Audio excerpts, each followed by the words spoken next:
இப்படி நான் அவரையும் அவருடைய உயிர்த்தெழுதலின் வல்லமையையும் அவருடைய பாடுகளின் ஐக்கியத்தையும் அறிகிறதற்கும் அவருடைய மரணத்திற்கொப்பான மரணத்திற்குள்ளாகி எப்படி ஆயினும் நான் மரித்தோரிலிருந்து உயிரோடு எழுந்திருப்பதற்கு தகுதியாகும்படி ரெண்டு காரியத்திற்கும் பவுல் ரெடியாக இருக்கிறார்.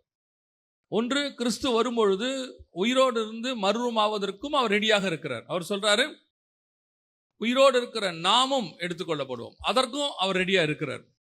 அதே நேரத்தில் பிலிப்பியர் 3:10 அவர் சொல்றாரு, எப்படி ஆகிலும் நான் மரித்தோரிலிருந்து உயிரோடு கூட எழுந்திருப்பதற்கு தகுதியாகும்படி.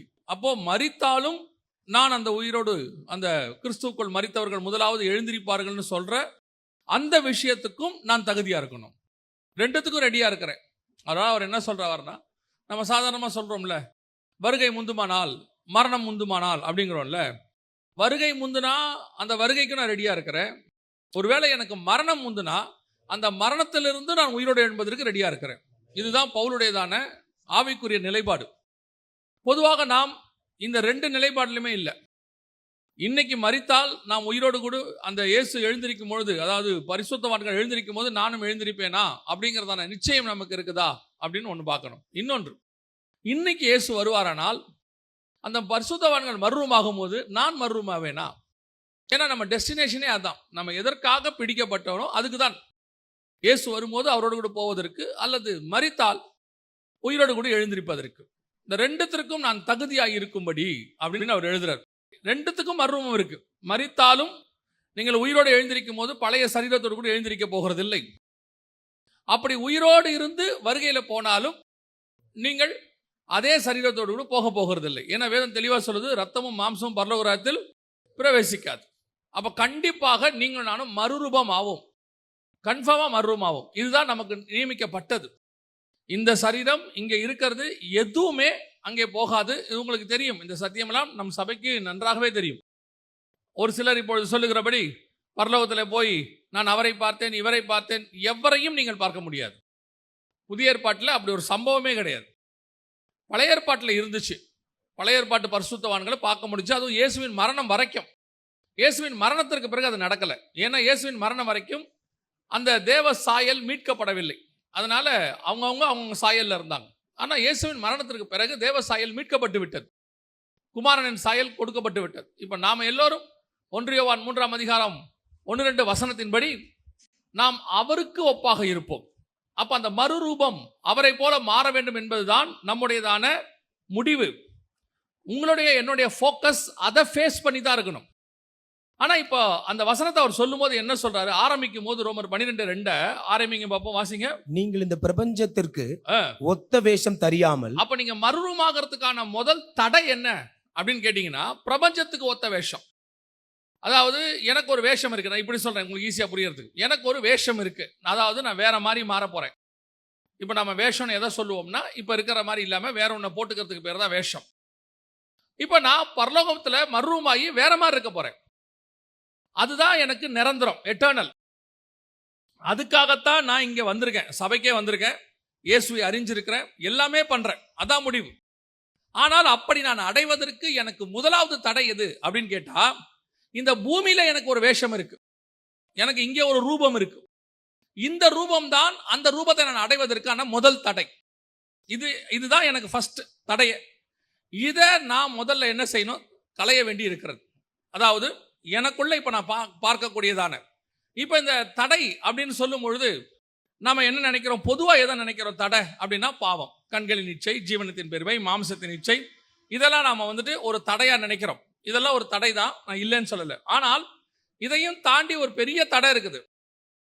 அந்த மறுரூபம் நான் ஆவதற்கு இது எனக்கு தடையாக இருக்கிறது. இதை நான் ஜெயிச்சாதான் நான் மறுரூபம் ஆக முடியும். நான் சொல்றது முதல் பாயிண்ட். அதுக்கு எது அப்படின்னு கேட்டா, உலகத்துக்கு ஒத்த வேஷம் தெரியாமல் அப்படின்னு இருக்கு. அந்த உலகத்துக்கு ஒத்த வேஷம்னா என்ன அப்படின்னு கேட்டா, நாம என்ன நினைப்போம்? இந்த உலகத்தாருக்கு ஏத்த மாதிரி இருக்கிறது, அவங்களுக்கு ஏத்த மாதிரி. அதல்ல, அதை பத்தி பவுல் பேசவே இல்லை. பவுல் பேசுறது எல்லாமே ஒரு படி கொஞ்சம் மேல இருக்கும். அதனாலதான் பேதுரு சொல்றார், பவுலை பத்தி சொல்லும் பொழுது, நம்முடைய சகோதரன் நிருபங்கள் தோறும் அப்படி எழுதுகிறான், அதை கற்றவர்களுக்கே அறிகிறதற்கு அரிதா இருக்கிறது அப்படின்னு எழுதுறாரு. பவுல் எழுதுறது கொஞ்சம் ஒரு படி மேல இருக்குமா. அப்ப பவுல் எதை சொல்றாரு? இந்த காரியத்திலிருந்து நான் விடுபடணுங்கிறத அவர் எதை சொல்றாரு அப்படின்னா, பிலிப்பியருக்கு நிருபம் 3ஆம் அதிகாரம் 11வது வசனத்தை வாசி. அவருக்காக ஆ. எல்லாவற்றையும் நஷ்டம் என்று விட்டேன். அதாவது அது முதலாம் வசனத்தை சொல்றாரு, மரித்தோரிலிருந்து உயிரோடு கூட எழுந்திருப்பதற்கு தகுதியாகும்படிக்கு அவருக்காக எல்லாவற்றையும் நஷ்டம் என்று விட்டேன், நஷ்டம் என்று விட்டேன், குப்பையுமாக எண்ணுகிறேன். எதை பத்தி சொல்றாரு? நாம இந்த வசனத்தையும் நம்ம கொஞ்சம் வேற மாதிரி புரிஞ்சு வச்சிருக்கிறோம். என்ன புரிஞ்சு வச்சிருக்கிறோம்? அவருக்காக நஷ்டமும் குப்பையும் என்று விட்டேன்னா, நம்மளுடைய வியூல முதல்ல வந்து நிக்கிறது யாரு அப்படின்னு கேட்டா, அந்த பணக்கார வாலிபன். உடனே நம்ம அவனை என்ன பண்ணிடுவோம்? ஒரு அக்யூஸ் பண்ணிடுவோம்.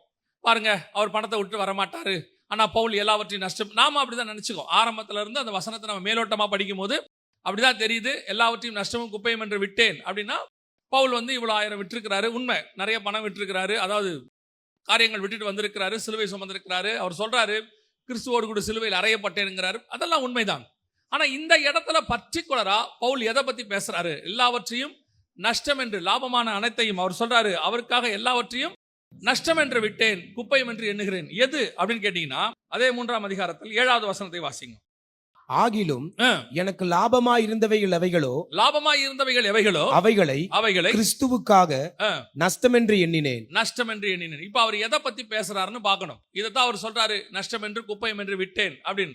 எதை பத்தி பேசுறாரு அப்படின்னு பாத்தீங்கன்னு சொன்னா, 4வது வசனத்துல இருந்து வாசி. மாம்சத்தின் மேல் நம்பிக்கை வைக்க வேண்டுமானால் நானும் வைக்கலாம். வேறொருவர் மாம்சத்தின் மேல் நம்பிக்கையா இருக்க நினைத்தால் நான் அதிகமாய் அப்படி செய்யலாம். நான் 8ஆம் நாளில் விருத்த சேதனம் அடைந்தவன். அவர் பேசுறது எல்லாமே எதை பத்தி நல்லா கவனிங்க.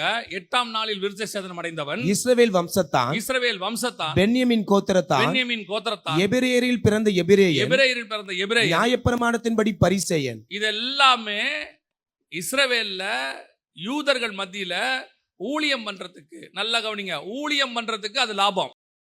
ஸ்பிரிச்சுவலி அது லாபம். இப்போ பவுல் போய் ஒரு மினிஸ்ட்ரி பண்ணணும் அப்படின்னு சொன்னா, அவர் பரிசேயன் அப்படின்னா பரிசேயர்கள் உடனே ஏத்துக்கிறாங்க. அவர் சொல்றாரு, உயிர்த்தெழுதலை பத்தி பேசணும்னு சொன்ன உடனே பரிசேயர்கள் எல்லாம் சாஃப்ட் ஆயிட்டான். அதே நேரத்தில் அவரை ரோமன் அப்படின்னு சொன்ன உடனே அந்த கிரேக்க அதிகாரி சாஃப்ட் ஆயிட்டான். அந்த இடத்துல பவுல் வந்து ஒரு இஸ்ரவேலன் அப்படின்னு சொன்ன உடனே அவங்களுக்கு தாக்கீது எழுதி கொடுக்குறாங்க. இப்போ அவர் சொல்றாரு, இது எல்லாமே எனக்கு லாபம், இது அத்தனையும் எனக்கு லாபம். எது? உலகத்தின் லாபத்தை பத்தி அவர் பேசவில்லை, ஸ்பிரிச்சுவல் லாபத்தை பத்தி பேசுறாரு. இது எல்லாம் இப்ப நான் என்ன இஸ்ரவேலன் சொன்னா எனக்கு ஒரு லாபம் இருக்கு. நான் போய் இஸ்ரவேலர்கள் மத்தியில மினிஸ்ட்ரி பண்ண முடியும். நான் வந்து பரிசேயன்னா பரிசேயர் மத்தியில மினிஸ்ட்ரி பண்ண முடியும். நான் வந்து எதெல்லாம் லாபமா நினைக்கிறேன், இதெல்லாமே லாபம். இப்ப நம்ம சொல்லக்கூடிய லாபம் எல்லாம் நஷ்டம். நீங்க வச்சிருக்கிற ஆஸ்தி நஷ்டம், நீங்க வச்சிருக்கிற பணம் நஷ்டம், உங்ககிட்ட இருக்கக்கூடியதான நகையெல்லாம் நஷ்டம். எப்படி நஷ்டம்ன்றீங்கன்னா, அது கண்டிப்பா உங்களுக்கு ஒரு எதிர்வினையாற்றும். கண்டிப்பா என்ன செய்யும்? ஒரு எதிர்வினையாற்றும். நீங்க வச்சிருக்கிற நகை உங்களுக்கு லாபம், ஆனா உங்ககிட்ட இருக்குன்னு தெரிஞ்சா அது உங்களுக்கு நஷ்டம். இன்னொருத்தன் எடுத்துட்டு போயிடுவான், இன்னொருத்தன் திருடிட்டு போயிடுவான். உங்ககிட்ட சொத்து இருக்குதுங்கிறது உங்களுக்கு லாபம். கொஞ்ச நாள் கழிச்சு வேற எவனாவது அதுல வேலி போட்டானா உங்களுக்கு அது நஷ்டம். கேஸ் போட்டானா அதுல லாபமும் இருக்கு, நஷ்டம் இருக்கு. ஆனா இவர் சொல்லக்கூடிய லாபம் என்பது வேறு. இவர் என்ன சொல்ல வராரு அப்படின்னு கேட்டீங்கன்னா, இந்த ஸ்பிரிச்சுவல் லைஃபுக்கு நான் எதெல்லாம் லாபமா நினைக்கிறேனோ அது நஷ்டம் என்று விடுகிறேன். இப்போ நம்மளை எடுத்துக்கொள்ளுங்க, ஒரு ஆவிக்குரிய வாழ்க்கையில் இருக்கிறோம் அல்லது ஊழியத்தில் இருக்கிறோம். நாம எதை லாபம் நினைக்கிறோம்? ஒரு உதாரணத்துக்கு தான் நான் சொல்றேன், நீங்க அது புரியுற விதத்தில் புரிஞ்சுட்டா உங்களுக்கு ஆவியானவர் புரிய வைப்பார். கவனிங்க, இப்போ நீங்க திருச்சிக்காரங்க, சரியா? இப்போ நீங்க ஒரு வெளிநாட்டுக்கு போறீங்க, ஒரு 10 திருச்சிக்காரங்களை பாக்குறீங்க. உங்களை திருச்சிக்காரங்கன்னு அவங்க கிட்ட வெளிப்படுத்துறது உங்களுக்கு லாபம், ஆமா தானே? அவங்க மத்தியில் அது லாபம் தானே? தமிழர்கள் மத்தியில் போய் தமிழர்கள்னு சொல்றது லாபம். அங்க போய் மினிஸ்ட்ரி பண்றது ஈஸி, அது ஒரு ஓப்பன் அப்படின்னு நம்ம நினைக்கிறோம். ஆனால் பவுல் சொல்றாரு, அதை நஷ்டம் என்று விட்டேனுங்கிறார். அவர் அதே காரியத்தை தான் சொல்லிட்டு சொல்றாரு, நான் என்ன பண்ணேன்? நஷ்டம் என்று விட்டேன். ஏன் நஷ்டம் என்று விட்டேன் அப்படின்னா, நான் வேறொன்றை அடைய வேண்டி இருக்கிறது. நான் மறுரூபமாகி உயிர்த்தெழுதலின் காரியத்தை அடைய வேண்டி இருக்கிறது. நான் இவங்கிட்ட இஸ்ரவேலன்னு காட்டிக்கிட்டே இருந்தால், நான் இஸ்ரவேலன் என்கிறதான அடையாளம் என் மேல் இருந்துகிட்டே இருக்கு. இந்த அடையாளம் என்னை விட்டு போக மாட்டேங்குது. இந்த அடையாளம் போனாதான் நான் மறுரூபம்னு வேறொரு அடையாளத்தை அடைய முடியும். ஹெவன்லி அடையாளத்தை நான் அடையணும்னா பூமியில இருக்கக்கூடிய அடையாளத்தை நான் தொலைக்க வேண்டி இருக்குது. ஆனா பூமியில சில அடையாளம் எனக்கு லாபமா இருக்கிறது. இதை லாபம்னு வச்சுக்கிட்டு நான் இங்க பண்ணிக்கிட்டு இருக்கிறேன். ஆனா இது எனக்கு அதை அடைவதற்கு நஷ்டமாக இருக்கு. நான் சொல்றது புரியுதா? இங்க நான் மினிஸ்ட்ரி பண்ணுவதுக்கு எது லாபமா இருக்குதோ அதை நான் ஹெவன்ல உள்ளதை அடையிறதுக்கு அது எனக்கு என்னவா இருக்குது? நஷ்டமாக இருக்குது. அப்ப அவர் சொல்றாரு, இதை நான் நஷ்டம் என்று விட்டேன். இப்ப அவர் சொல்லும் போது சொல்றாரு, இதே விஷயத்தை பேதுரு லாபமா வச்சுக்கிட்டார். விருத்த சேதனம் உள்ளவர்களுக்கு அவர் போய் என்ன பண்றாரு? ஊழியம் பண்றாரு. அப்ப அவர் நான் யூத, அவர் ஒரு வார்த்தையை சொல்வார். பேதுரு சொல்வாரு, அந்நியரிடத்தில் போக்குவரத்தா இருப்பது யூதர்களுக்கு தகாதது, ஏற்றது அல்ல அப்படிம்பாரு. அப்ப அவர் தன்னை என்னவா காட்ட விரும்புறாரு? ஒரு யூதனா இஸ்ரவேல்னா காட்ட விரும்புறாரு. பவுல் சொல்றாரு, கேபாவும் பர்னபாவும் இஸ்ரவேலர்கள் வந்தபோது என்ன பண்ணாங்களாம்? மாய்மாலம் பண்ணினார்கள். அப்படின்னா என்ன பண்றாங்க? புறஜாதியரோட சாப்பிட்டுக்கிட்டு இருக்கிறாங்க. இஸ்ரவேலர் வந்தோடனே ஏந்திரிச்சு அவங்க போயிட்டாங்க. நாங்க புறஜாதியர் கிடையாது, நாங்க இஸ்ரவேலர் அப்படின்னு காட்டிக்க விரும்புறாங்க. ஏன்னா அவங்க மத்தியில மினிஸ்ட்ரி பண்ணணும். 1ஆம் நூற்றாண்டுல இஸ்ரவேலர்கள் மத்தியில தான் மினிஸ்ட்ரி நடந்துச்சு. அப்படி நடக்கும் பொழுது அந்த மினிஸ்ட்ரிக்கு அது ஃபேவரா இருக்குன்னு அவர்கள் ஒரு காரியத்தை செய்கிறார்கள். ஆனால் பவுல் சொல்றாரு, இவர்களுக்காக நான் ஒன்று செய்யும் பொழுது என்னை அறியாமலேயே நான் இன்னொன்றை இழக்கிறேன். எதை தெரியுமா? நான் இஸ்ரவேலன்னு உறுதியா புடிச்சுக்கிறேன். யூதங்கிறத உறுதியா புடிச்சுக்கிட்டேன்னா நான் யாருமே இல்ல, கிறிஸ்துவின் சாயல் அடைவதற்கு அது எனக்கு தடையா இருக்கிறது. நான் சொல்ல உங்களுக்கு புரியுதா? கிறிஸ்துவின் சாயலை அடைய வேண்டுமானால் உலகத்தில் இருக்கிற அத்தனை சாயலும் தொலையணும், 100% மறையணும். ஆனால் சில காரியம் உங்களை அப்படி மாற விடாமல் தடுக்கும். ஏதோ ஒன்று இருக்கும். இப்ப அவனுக்கு அது யூத, இஸ்ரவேல, எபிரேய, அப்புறம் பரிசேய, 8ஆம் நாள் விருத்த சேதனம் பண்ணப்பட்டவன், அதெல்லாம் ஓகே. ஆனா நமக்கும் அதே மாதிரி இருக்கே. ஊர் பேரா இருக்கும், மொழியா இருக்கும், அல்லது ஜாதியா இருக்கும், அல்லது நம்மகிட்ட இருக்கிற ஏதோ ஒரு பிரிவா இருக்கும். அதை வச்சுக்கிட்டு மினிஸ்ட்ரி பண்றது, அதை வச்சுக்கிட்டு, அல்லது நம்ம சில நேரத்தில் சில ஆட்கள்லாம் பார்த்தீங்கன்னா அவங்க ஊர்க்காரன் வந்தா தான் அவங்க ஊர்ல தெரியப்படுறதுக்கு நமக்குள்ள இருந்து ஒன்று வெளிப்படும். மதுரைக்காரங்களா இருந்தால் மதுரைக்காரங்க மாதிரி பேசுவாங்க, நாகர்கோயில இருந்தால் நாகர்கோயில்கார மாதிரி பேசுவாங்க. கொஞ்சம் சில ஆட்கள்லாம் பார்த்தீங்கன்னா அவங்க பாஷையில் அதை காட்ட விரும்புவாங்க. சாதாரணமாக ஃப்ளோவில் வரும். அது என்னன்னு கேட்டிங்கன்னா, அவர் மலையாளி நம்மளும் மலையாளிங்கிறத அவர் காட்ட விரும்புறது. எங்கிருந்தாவது அது உள்ளுக்குள்ள எழும்பும். அவர் சொல்றாரு, இதை நம்ம இதை எதுக்கு யூஸ் பண்றோம்னா, அவங்ககிட்ட ஒரு ஆப்ளிகேஷன் ஏதாவது ஒன்று வாங்கிறதுக்கு யூஸ் பண்ணுவோம். ஆனா பவுல் அதை எதுக்கு யூஸ் பண்ணாருன்னா மினிஸ்ட்ரிக்கு யூஸ் பண்றாரு. ஆனா அதையுமே என்ன சொல்றாரு? உலகத்துக்கு ஒத்த வேஷம் தெரியாமல் நான் என்ன செய்ய விரும்புறேன்? நான் மறுரூபமாக்குறதுக்கு அது எனக்கு என்னவா இருக்குது? தடையா இருக்குது. நான் கிறிஸ்துவின் சாயல். இப்ப கிறிஸ்து யாரு? உங்களுக்கு எனக்கு கிறிஸ்து யாரு? உங்களால கிறிஸ்துவ யூதனா பார்க்க முடியுதா? கிறிஸ்துவ யூதனா பார்க்க முடியுதா? கிறிஸ்துவ ஒரு தச்சனின் மகனா பார்க்க முடியுதா? கிறிஸ்துவ மரியாளின் மைந்தனா பார்க்க முடியுதா? ஆனா நீங்களான கிறிஸ்துவை நம்முடைய தேவனாய் பார்க்கிறோம். தேவகுமாரன், பரலோகத்தின் தேவன். எப்படி அவரால் இந்த இடத்துக்கு வர முடியுது? பிறக்கும் போது அவர் மரியாளின் மைந்தன், வேலை பார்க்கும் போது தச்சனின் குமாரன், ஊழியம் பண்ணும் போது தீர்க்கதரிசி. ஆனால் நீங்கள் என்னை யார் என்று சொல்லுகிறீர்கள்? அவர் கேட்கிற கேள்வி. அவன் சொல்றான், நீ தேவனுடைய குமாரன். இதை அடைய வேண்டும் என்பதுதான் பவுலுடைய வாஞ்சை.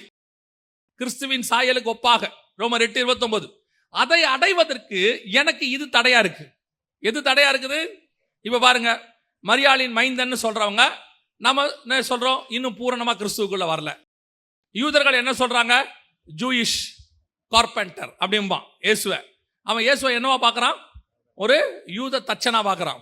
ஒரு சாரார் இயேசுவை தீர்க்கதரிசியா பார்ப்பாங்க. ஆனால் நீங்கள் நான் மட்டும்தான் அவரை தேவனாய் பார்க்கிறோம். அப்ப இயேசு மறுரூபம் ஆன பிறகு அவர் இஸ்ரவேலனும் அல்ல, யூதனும் அல்ல, பாலஸ்தீன கடவுள் அல்ல, அல்லது வேற எந்த கடவுளும் அல்ல. அவர் சர்வ லோகத்துக்கும் தேவனாக இருக்கிறார். இந்த காரியத்தை தான் நீங்களும் நானும் அடைய வேண்டி இருக்கிறது. இது அடைய விடாம எது நம்மளை தடுக்குதுன்னா, நாம இங்க நம்முடைய ஆவிக்குரிய வாழ்க்கைக்கு பெனிஃபிட்டா வச்சிருக்கிற சில விஷயங்கள்ங்கிறார் பவுல். உலகத்தின் பாவத்தை பத்தி பேசல அவர், அதெல்லாம் தாண்டி வந்துட்டாரு. அதெல்லாம் தாண்டி வந்துட்டு ஒரு ஊழியம் பண்றதுக்கு அல்லது ஆவிக்குரிய வாழ்க்கை வாழ்றதுக்கு நான் சில காரியங்களை உலக பிரகாரமாய் பிடித்திருக்கிறேன். அந்த காரியம் என்ன செய்யுதுன்னா, என்னை அடுத்த லெவலுக்கு போக விடாமல் தடுக்குது. அது என்னுடைய அடுத்த லெவல் என்ன? நான் யூதனும் இல்லை, கிரேக்கனும் இல்லை. என்னை நான் சிலுவையில் அறிந்திருக்கிறேன். இனி நான் அல்ல, இனி கிறிஸ்துவே என்னில் வாழ்கிறார். இந்த சாயல் நமக்கு வருவதற்கு எது தடை? உலகத்துக்கு ஒத்த வேஷம். அந்த உலகத்துக்கு ஒத்த வேஷம் என்ன? அவங்களோட சேர்ந்து சினிமா பார்க்கறது, அவங்களோட சேர்ந்து கெட்ட வார்த்தை பேசுறது, அவங்களோட சேர்ந்து அரட்டை அடிக்கிறது இல்ல. அதெல்லாம் ரட்சிக்கப்படும் போதே போயிடுச்சு. அதை பத்திலாம் பேசல. ஆவிக்குரிய வாழ்க்கையில உலகத்துக்கு ஒத்த வேஷம். பவுல் சொல்றாரு, இது எனக்கு நஷ்டம். இன்னும் என்னை ஒரு ஊர்க்காரனாக, இன்னும் என்னை ஒரு மொழிக்காரனாக, இன்னும் என்னை ஏதோ ஒரு காரியமாய் பூமியில வைத்து நீ அடையாளப்படுத்துகிறாய் என்று சொன்னால், நான் இன்னும் மறுரூபமாக தகுதி அடையவில்லை. உலகத்துக்கு ஒத்த வேஷம் இன்னும் எனக்குள் இருக்கிறது என்று அவர் சொல்றார். இந்த தாண்டனம், இதை தாண்டி நான் மறுரூபமாகணும் அப்படிங்கிறார். அப்போ வெளியே மறுரூபமாகிறதுக்கு, வெளியே பார்க்கறதுக்கு, இந்த சாயல் வருவதற்கு கண்ணாடியில் அவரை காண்கிறது போல. கண்ணாடியில போய் நின்னா நீங்களும் நானும் தான் கண்ணாடியில தெரியணும். பவுல் சொல்றார் கொரிந்தியர் எழுதும்போது, கண்ணாடியில் அவருடைய சாயலை காண்கிறது போல. அப்படின்னா என்ன அர்த்தம்? போய் நான் கண்ணாடியில நின்னா அவர் தெரியணுமா? கண்ணாடியில யார் தெரியணும்? அவர் தெரியணும். அவர் எப்படிங்க தெரிவாரு? உன் மேல அவருடைய இமேஜ் வந்துருச்சுன்னா ஆட்டோமேட்டிக்கா அவருடைய இமேஜ் அங்க தெரியும். அதைத்தான் அவர் சொல்றாரு, கண்ணாடியில் நான் அவரை காண்கிறது போல. அப்ப நான் எப்படி பார்க்க வேண்டியிருக்கு? நான் பார்க்கும்போது மரியாளின் மைந்தனா ஒரு காலத்துல இருந்தேன், பரிசேயனா இருந்தேன், இஸ்ரவேலனா இருந்தேன், மீன்காரனா இருந்தேன். இப்பொழுது நான் எந்த சாயலும் இல்லை. என்னை பார்க்கிறவர்கள் சொல்லுகிறார்கள், அவர் தேவனுடைய தான ஊழியக்காரர், அவர் தேவ மனுஷன்.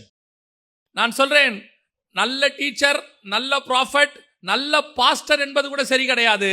அவன் தேவனுடைய மகன், அதுதான் சரியான சாட்சி. அது வரணும். ஏன்னா இந்த ஊழியங்கள்லாம் பாதியில வந்துச்சு. ஆனா நம்மள உலக தோற்றம் முதல் கத்த தெரிந்து கொண்டார், அவருக்குள்ள தெரிந்து கொண்டார். எதுக்காக? நீங்க போய் பரலோகத்துல பாஸ்டரா இருக்க போறீங்களா? பரலோகத்துல டீச்சரா இருக்க போறீங்களா? அல்லது பரலோகத்துல ப்ராஃபட்டா இருக்க போறீங்களா? எதுவும் கிடையாது. ஆனா பரலோகத்துல தேவனுடைய மகனாக நீங்களும் மகளாக நாம் அங்கே இருக்க போகிறோம். குமாரனின் சாயலுக்கு ஒப்பாய் இருக்கும்படி தேவன் எவர்களை முன்னறிந்தாரோ, அப்ப நீங்களும் நானும் அதற்காக தான் பிடிக்கப்பட்டிருக்கிறோம். அப்ப இந்த சாயல் தொலைதா? உங்களை அறியாமலேயே கொஞ்சம் கொஞ்சமா அது வருது தெரியுமா? கொஞ்சம் கொஞ்சமா வரும். சிலருக்கு அவங்க அம்மா அவங்க அப்பாவுடைய சாயல்னு சொல்றதுல ஒரு பெருமை இருக்கு. சொல்றதுல என்ன இருக்கு? ஒரு பெருமை இருக்குது. அதாவது பார்த்தவன சொல்லுவாங்க, உங்க முகம் கண்ணெல்லாம் பார்க்கறதுக்கு உங்க அம்மா மாதிரியே இருக்கு. ஒரே சந்தோஷம் அம்மாவுக்கும் இருக்கும், பையன் மேல இருக்கும். பையனை பார்த்தோன்னா அம்மா சொல்லுவாங்க, அப்படியே எங்க குடும்ப ஜாடடா உனக்கு அப்படிம்பாங்க. அதுல ஒரு சந்தோஷம். ஆக்சுவலா இது நஷ்டங்கிறது பைபிள். இது நஷ்டம். நான் என்ன செஞ்சுக்கிட்டு இருக்கிறோம்? எங்க அப்பாவுடைய சாயலை இன்னும் நான் தூக்கி பிடிச்சுக்கிட்டு இருக்கிறேன். இன்னும் நான் என்ன பண்ணிட்டு இருக்கிறேன்? பெருமையா நினைச்சுக்கிட்டு இருக்கிறேன். இது ஊழியத்துல கூட வரும். எப்படி வரும் அப்படின்னு கேட்டீங்கன்னா, அப்பா ஊழியக்காரரா இருப்பாரு, பையன் ஊழியத்துக்கு வந்திருப்பான், அப்பாவுடைய ஷேடோல அவன் இருப்பான். அந்த ஷேடோவை பெருமையா நினைப்பான். அல்லது நீங்க ஒரு ஆவிக்குரிய தகப்பன்ட்டு வந்திருப்பீங்க, அந்த ஆவிக்குரிய தகப்பனால தான் நீங்க இவ்வளவு தூரம் வரீங்க, மாற்றுக்கிறதே கிடையாது. ஆனால் நீங்கள் அந்த சாயலையும் தொடைக்கணும். இயேசு கேட்கிறாரு, என்னை யார் என்று சொல்லுகிறார்கள்? சிலர் எரேமியா என்றும், சிலர் யோவான் ஸ்நானகன் என்றும், சிலர் தீர்க்கதரிசி என்றும் சொல்லுகிறார். கர்த்தர் கேட்கிறார், நீங்கள் என்ன யார் என்று சொல்லுகிறீர்கள்? ஸ்பிரிச்சுவல் ஷேடோ இன்னொருத்தரது கூட உனக்கு எனக்கு வரக்கூடாது. உங்களுக்கு எனக்கு இருக்கக்கூடிய நிழல் எப்படி இருக்கணும் தெரியுமா? கிறிஸ்துவின் நிழல். அதுக்கு பேர் தான் மறுரூபமாகுதல். அதை அடையும்படி தான் நாம் ஓடிக்கிட்டு இருக்கிறோம். அதாவது எப்படின்னு கேட்டீங்கன்னா, ஒரு ஒரு பிரிண்ட் அவுட் கொடுக்க போறீங்க அப்படின்னா, போட்டோ காப்பி எடுக்க போறீங்கன்னா, எடுத்த உடனே என்ன பண்ணாங்க, இப்படி பார்ப்பாங்க, கிளியரா இருக்கான்னு பார்ப்பாங்க. ஒரு 4 சைடு கருப்படிச்சிருக்கு, இல்லை கொஞ்சம் லெட்டர் மங்களா இருக்குதுன்னா திருப்பி என்ன பண்ணுவாங்க? இன்னொரு காப்பி எடுங்கம்பாங்க. இன்னொரு காப்பி எடுத்து கொடுங்க, கொஞ்சம் கிளியரா இல்லை. இப்போ ஓரளவுக்கு இருக்கும், ஆனால் ஒரு சில இடத்துல இதாக இருக்கும். சார் சரியா எடுத்து கொடுங்க. அவன் இந்த 2 காப்பியை வச்சு பார்த்து ரெண்டும் ஒரே மாதிரி இருக்குன்ற அந்த திருப்தி வருகிற வரைக்கும் இந்த காப்பி எடுத்துக்கிட்டே இருப்பாங்க பெர்ஃபெக்டா. அதே மாதிரி தான் உங்களை என்னைய கர்த்தர் இங்க எதுக்கு வச்சிருக்கிறாருன்னா, ஒரிஜினல் அங்க இருக்கு, இது போட்டோ காப்பி. அந்த போட்டோ காப்பியோட ஒரிஜினல் வர வரைக்கும் உங்களைய என்னையும் போட்டோ எடுத்துக்கிட்டே இருப்பாரு, மறுரூபம் ஆக்கிட்டே இருப்பாரு, உருவாக்கிக்கிட்டே இருப்பாரு. எப்ப ரெண்டும் ஒரே மாதிரி இருக்குன்னு தெரிஞ்சிச்சோ அப்படியே தூக்கிட்டு போய் ஒரிஜினலோட கூட மேல வச்சிருவாரு. நான் மறுரூபமாகி அவரோடு கூட போயிருவேன்.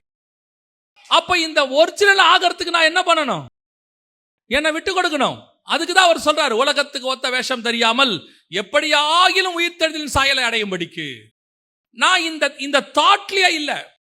சிலர் சொல்லுவாங்க பாருங்க, சார் இந்த போட்டோ காப்பியில கொஞ்சம் கருப்படிச்சிருக்கு சார், மிஷின் ரிப்பேர், அப்படித்தான் வரும், அதுக்கு மேல ஒன்றும் பண்ண முடியாது. சிலர் சொல்லுவான் அவ்வளவுதான், இதுக்கு மேல ஒன்றும் பண்ண முடியாது, இவ்வளவுதான் ஆவிக்குரிய வாழ்க்கை. இல்லைன்னா சபை மேல பழிய போறது, மிஷின் சரியில்லை, சபை அவ்வளவுதான் சொல்லி கொடுக்குது. இல்லவே இல்லை. இது உங்களுக்கும் சபைக்குமான விஷயம் இல்லை. சபை இதை சொல்லிதான் கொடுக்கும். இது உங்களுக்கும் தேவனுக்குமான விஷயம். எஸ்தரை ராஜாவுக்கு ஏத்த மாதிரி மாத்துறதுதான் ஏகாவுடைய வேலை. அந்த 7 பேருடைய வேலை என்ன? ராஜாவுக்கு ஏத்த மாதிரி மாத்துறது. என்னதான் அவங்க 7 பேர் மாத்தினாலும் சரி, வெள்ளை போலத்துல கொண்டு போய் எஸ்தரை உட்கார வச்சாலும் சரி, அல்லது கந்தரோகத்துல போட்டு அவளை சுத்தமாக்கினாலும் சரி, ஸ்திரீகளுக்குரிய சுத்திகரிப்பை சுத்திகரிச்சாலும் சரி, ஆனால் எஸ்தர் மாறணும்னு நினைச்சாதான் அது மாறும். எஸ்தர் நினைக்கணும், நான் ராஜாவுக்கு ஏத்த மாதிரி மாறணும், ராஜாவுக்கு என்ன பிடிக்கணும், ராஜாவுக்காக நான் சாக்ரிஃபைஸ் பண்ணணும். யார் நினைக்கணும்? எஸ்தர் நினைக்கணும். சில ஆட்கள் சர்ச்சில் உட்காந்துருப்பான், அதுல அவனுக்கு ஒரு பெருமை வேற, நான் இப்படித்தான், நான் அந்த காலத்துல இருந்தே இப்படித்தான், எங்க அப்பாவே சொல்லுவாரு நான் கொஞ்சம் கோபக்காரன்னு. நீ பரலோகத்தையே போக முடியாது மகனே, நீ போட்டோ காப்பியா மாறவே இல்லையே. நீ உன் சாயல்ல இருக்கிற வரைக்கும் எப்படி பரலோகத்துக்கு போவ? அது எப்படி உனக்கு பெருமையா மாறும்? அதனாலதான் பவுல் சொல்றாரு, எல்லாவற்றையும் நஷ்டம் என்று குப்பையும் என்று விட்டேன், இனி நான் அல்ல, கிறிஸ்துவே என்னில் வாழுகிறார். நான் மேன்மை பாராட்டணும்னா பெருமை பாராட்டலாம், நான் யூதன்னு சொல்லிக்கலாம். ஏன் கேபா சொல்றாரு, பர்னபா சொல்றாரு, நானும் சொல்லலாம்.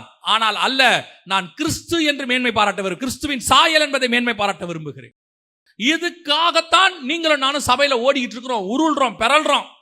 எப்படியாவது மாறணும், எப்படியாவது மாறணும், கிறிஸ்துவின் சாயலுக்கு ஒப்பா நான் வந்துடணும், கொஞ்சம் கொஞ்சம் எப்படியாவது.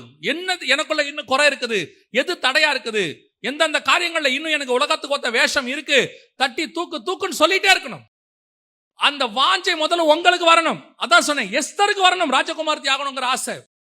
அது வராம அவ கூட இருந்த ஸ்திரீகள்லாம் எப்படி இருந்தாங்களா, அவங்க ஏகா என்ன கொடுக்கிறாரோ அதை இவங்க எல்லாம் கேட்டு வாங்கி போட்டு சாட்டிஸ்பைஷா அவங்க என்ன நினைக்கிறாங்க, ராஜகுமார்த்தி ஆகட்டும், என்னங்க மறுமணி மாட்டியாவது இருந்துட்டு போவோம், அரண்மனையில தானே இருக்கிறோம், நல்லா தானே சாப்பாடு போடுறாங்க 3 வேளை, நல்ல ஏதோ அது கிடைக்கல, இதாவது கிடைச்சிச்சா இல்லையா? சரிங்க, பிஎஸ்சி பிசிக்ஸ் கெமிஸ்ட்ரி அது கிடைச்சதா? கிடைச்சதை வச்சு வாழ்க்கையை ஓட்டணுங்க. அது பூமிக்குரிய வேஷம். பூமி அதைத்தான் சொல்லி கொடுக்கும். அட்ஜஸ்ட் பண்ணி வாழணும், பிளெக்சிபிளா இரு, காம்ப்ரமைஸ் ஆகு. அது பூமி. ஒரு நாளும் பரலோகம் காம்ப்ரமைஸ் ஆகவே ஆகாது. ஒரு விஷயத்தில் கூட பரலோகம் விட்டு கொடுக்காது. பரலோகம் 100% மைன்யூட்டா வாட்ச் பண்ணும். இங்க நோ காம்ப்ரமைஸ். அப்படியே தேவ சாயலுக்கு ஒப்பாய் மாறணும். அப்ப மாறுவதற்கு நான் விட்டு கொடுக்கிறேனா? எனக்கு ஆசை வரணுமே. அதைத்தான் பவுல் இங்கே சொல்றார், ரோமர் 12:2, உலகத்துக்கு ஒத்த வேஷம் தெரியாமல் நான் என்ன செய்ய விரும்புகிறேன், மனம் புதிதாகிறதுனாலே மறுரூபமாக விரும்புகிறேன். இப்போ இந்த மனம் புதிதாகிறதுனா என்ன? இது 2வது பாயிண்ட். முதல் பாயிண்ட், நான் என்னை அந்த மறுரூபமாகுவதற்கு ஆசைப்படணும். அதுக்கு நான் என்னால விட முடிஞ்சதெல்லாம் விடணும். எது எது எனக்கு லாபம், எது எனக்கு இங்க இருந்தா யூஸ்ஃபுல்லா இருக்கும். அப்போ இங்க உங்களுக்கு வைராக்கியம் இருக்கு, என்ன அந்த அடையாளப்படுத்த கூடாது. நான் கிறிஸ்துவின் குமாரன், கிறிஸ்துவினுடைய குமாரத்தி, எனக்கு வேற அடையாளமே இல்லைன்னா அதே அடையாளம் உனக்கு வெளியும் கிடையாது. அது உங்களுக்கு வெளியே லாபமா இருக்குது. அதை அங்க புடிச்சு வச்சுக்கிறீங்க. நான் இந்த கேஸ்ட், நான் இந்த மாதிரி ஆளு அப்படின்னு ஒரு சர்டிபிகேட் அடிச்சு புடிச்சு வாங்கி அப்படியே கொண்டு போய் கொடுத்து சீட்டு கிடைச்சிரும். இப்ப சொல்லுவாங்க கர்த்தருடைய கிருபையில கிடைச்சிச்சு. அப்ப வாங்க அதே பேரை சொல்லி இங்க கூப்பிடுவோம், உங்களை அதே ஜாதி பேர் சொல்லி கூப்பிடுவோம். அப்ப இங்க மட்டும் ஏன் குத்துது, இங்க மட்டும் ஏன் கஷ்டப்படுது? அந்த சபையில ஜாதி பாக்குறாங்க, நாங்க பார்க்கல, நீ பாக்குற, நீ பாக்குற, நாங்களும் உன்னை பாக்குறோம், அவ்வளவுதான். நீ பார்க்காத, நாங்களும் பார்க்க மாட்டோம் அப்படின்னு நான் சொல்ல, பரலோகம் சொல்லுது.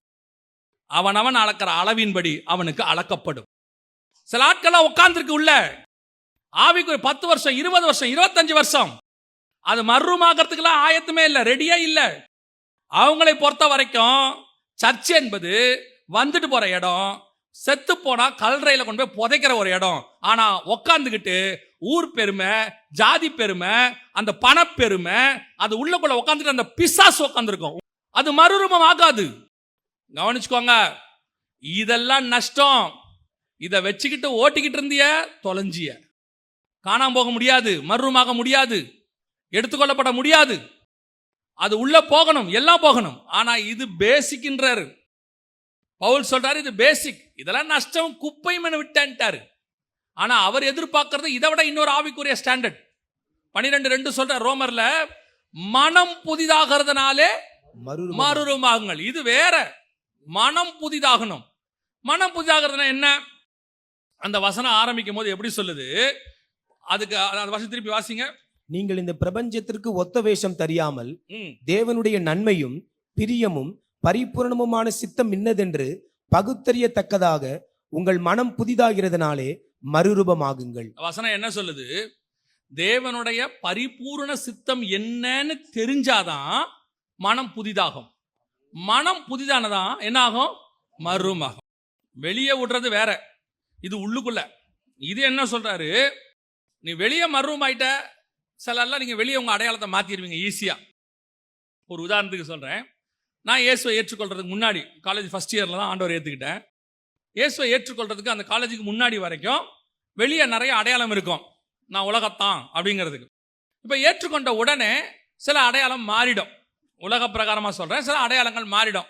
ஒழுங்கா முடி வெட்டுவோம், அல்லது வந்துட்டு நான் சொல்றேன், ஒரு சிலர் சொல்றேன் டக்குன்னு ஒரு வசனத்தை ஏதாவது ஒட்டி வைப்போம், இல்லை ஒரு சிலுவையை போட்டுப்போம், ஏதோ ஒரு அடையாளத்தை காட்டுவோம். அது இமிடியட்டாக மாறிடும். இவர் கிறிஸ்தவருங்கிறத காட்டிட்டு அடையாளம் மாறிடும். அது மற்ற காரியங்களை நஷ்டமும் குப்பையும் என்று விட்டுருவோம். ஆனால் இன்னொன்று இருக்கு, உள்ள மாறுறது, அது கஷ்டம். வெளியெல்லாம் மாறிடும், ஆனால் உள்ளுக்குள்ள என்ன செய்யாது?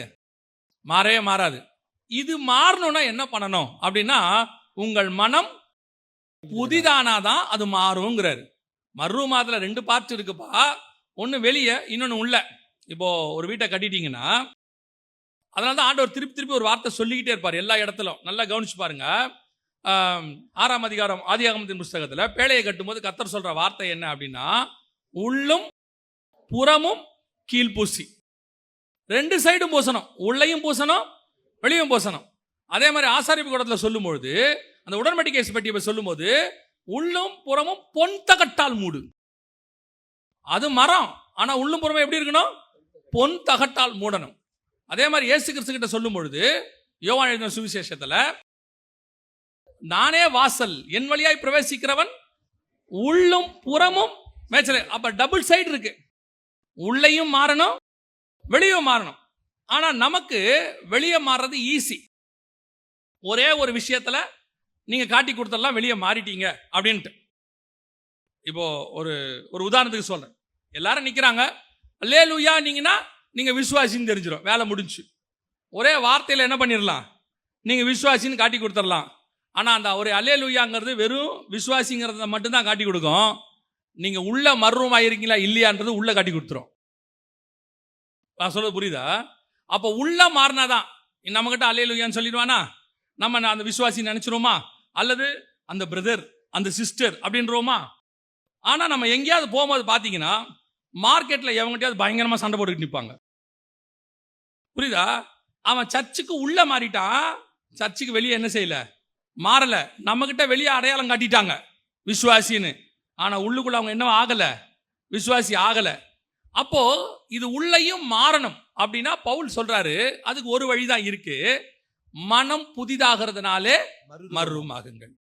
அப்ப மனம் புதிதாகிறதுனால மறுரூபமாகணும்னா அதுக்கு என்ன பண்ணணும்? மனம் புதிதாகிறதுக்கு என்ன பண்ணணும்னா, அதுக்கு முந்தின வார்த்தை சொல்றாரு, தேவனுடைய பரிபூர்ண சித்தம் இன்னதென்று பகுத்தறியது. அப்போ கர்த்தருடைய சித்தம் உங்களுக்கு என்னங்கிறத நீங்க அறிந்தால் மட்டும்தான் உங்கள் மனம் என்னவாய் மாறும்? புதிதாக மாறும். உங்கள் மனம் புதிதானதான் நீங்கள் என்ன ஆவீர்கள்? மறுரூபம் ஆவீர்கள். அப்ப கர்த்தருடைய சித்தத்தை அறிவது எப்படி? பவுல் பரிபூர்ண சித்தம் என்னதென்று அறியணும் அப்படின்னு அவர் சொல்றார். அவருடைய அர்த்தம் என்ன அப்படின்னா, நான் ஒரு உதாரணத்தை உங்களுக்கு சொல்றேன், நல்லா கவனிங்க. இப்போ நோவாவை கர்த்தர் கூப்பிடுறாரு, சரியா? ஒரு 3 காரியத்தை நான் உங்களுக்கு அப்படியே சொல்லிட்டே வரேன், வரிசையா கவனிங்க. நோவாவை கூப்பிடுறாரு. 6ஆம் அதிகாரம் கடைசி வசனம் வாசிங்க பார்ப்போம். நோவா அப்படியே செய்தான், தேவன் தனக்கு கட்டளையிட்டபடியெல்லாம் அவன் செய்து முடித்தான். இது ஃபர்ஸ்ட் பார்ட். கர்த்தர் பேழையை கட்ட சொன்னாரு, சாப்பாடு வைக்க சொன்னாரு, பேழையை கட்டுறதுக்கு ஒரு கிரைட்டீரியா கொடுத்தாரு, அதாவது எப்படி கட்டணும் அளவெல்லாம் கொடுத்தாரு. அவர் கட்டிட்டாரு, ஜோடு ஜோடா மிருகம் உள்ள வந்துடுச்சு. இப்போ ஃபர்ஸ்ட் பார்ட் அவர் செஞ்சு முடிச்சிட்டார். இப்போ நோவா கர்த்தர் சொன்னபடியெல்லாம் செய்து முடித்தான். இப்போ கர்த்தர் சாட்சி கொடுக்கிறாரு, இந்த சந்ததியில் நான் உன்னை நீதிமானாய் கண்டேன். அடுத்த 7:1 வாசிங்க பாப்போம். கர்த்தர் நோவாவை நோக்கி, நீயும் உன் வீட்டார் அனைவரும் பேழைக்குள் பிரவேசியுங்கள். இந்த சந்ததியில் உன்னை எனக்கு முன்பாக நீதிமானாக கண்டேன். அதை செஞ்சு முடிச்ச பிறகு எல்லாம் கர்த்தர் சொன்னபடி எல்லாம் செய்து முடித்தான். கர்த்தர் சொல்றாரு, உன்னை என்னவாய் கண்டேன்? நீதிமானாய் கண்டேன். So first part over. இப்போ கர்த்தர் நோவா பார்த்து செகண்ட் பார்ட் சொல்றாரு, நோவா சுத்தமானதுல 7 ஜோடும், சுத்தம் இல்லாததுல 1 ஜோடும் புடி அப்படிங்கிறார். இப்போ திருப்பி 5வது வசனம் வாசிங்க. நோவா தனக்கு கர்த்தர் கட்டளிட்டபடி எல்லாம் செய்தான். இது செகண்ட் பார்ட். ஃபர்ஸ்ட் பார்ட் கர்த்தர் சொன்னபடி எல்லாம் செய்தான். செகண்ட் பார்ட் கர்த்தர் சொன்னபடி எல்லாம் செய்து முடித்தான். இப்போ முடிச்சாச்சு. இப்போ நோவா பேழைக்குள்ள போயாச்சு. நல்லா கவனிங்க, பரிபூர்ண சித்தம் என்னன்னு உங்களுக்கு சொல்றேன். இப்போ நோவா பேழைக்குள்ள போயாச்சு, கதவை அடைச்சாச்சு. இப்போ ஜலப்பிரளயம் வந்தது. 1 வருஷம் மேல அப்படியே இருக்காரு, பேழையில் இருக்கிறார். ஒரு நாள் கர்த்தர் தண்ணி எல்லாம் வத்தி போக பண்ணினார். பேழை ஆராராத் மலையில் வந்து நின்றது. கர்த்தர் நோவாவை வெளியே வர சொல்லிட்டார். நீங்கள் பலுகி பெருகி பூமியை நிரப்புங்கள் சொல்லிட்டார். எல்லாம் ஓகே. இப்ப நோவாவுடைய வேலை முடிஞ்சிருச்சா இல்லையா? நீங்க என்ன நினைக்கிறீங்க? நோவாவுடைய வேலை முடிஞ்சா இல்லையா? கர்த்தர் சொன்னபடி பேழையை கட்டினாரு. உலகத்துல ஜீவராசிகள்லாம் காப்பாற்றணும், காப்பாத்தியாச்சு. வெளியும் வந்தாச்சு. இப்போ பலுகி பெருகியாச்சு. பெருக சொல்றாரு. சேம் காம் யாபேத் பெருகுறாங்க, எல்லாமே பலுகி பெருகுது. இப்போ நோவாவுடைய வேலை முடிஞ்சிருச்சா இல்லையா? முடிஞ்சிருச்சு. முடிஞ்சானே? ஓகே. ஆனா இது நடக்கிறது நோவாவுக்கு 601வது வருஷம். நோவாவுக்கு 601வது வருஷம் இது நடக்குது. நோவா செத்தது 950 வருஷம். அடுத்த 350 வருஷம் எதுக்கு நோவா இருந்தாரு? இல்ல நோவா 600 வருஷம் நீ என்ன பண்ணியிருக்கிற? நல்லா ஊழியம் பண்ணியிருக்க, நான் சொன்னபடியெல்லாம் செஞ்சிட்ட. ஒரு 350 வருஷம் நீ என்ன பண்ணு? இங்க இருந்து ஜாலியா உலகத்தை அனுபவி, நல்லா திராட்சை ரசம் குடி, நல்லா வெறி, நல்லா படு, நல்லா தூங்கு. அதுக்கா உங்க வேலையும் என் வேலையும் முடிஞ்சிடுச்சுன்னா அதுக்கப்புறம் 1 செகண்ட் கூட கர்த்தர் உங்களை எண்ணி இங்க வைக்க மாட்டாரு. ஆனா வைப்பாரு. யாருக்குன்னா எசேக்கியா மாதிரி ஆட்களுக்கு. சில ஆட்களுக்கு போக ஆசை இருக்காது. புரியுதா? அவங்களுக்கு என்ன இருக்காது? போக ஆசை இருக்காது. அவங்க என்ன பண்ணுவாங்க? உன் வேலை முடிஞ்சிருச்சு போறியா?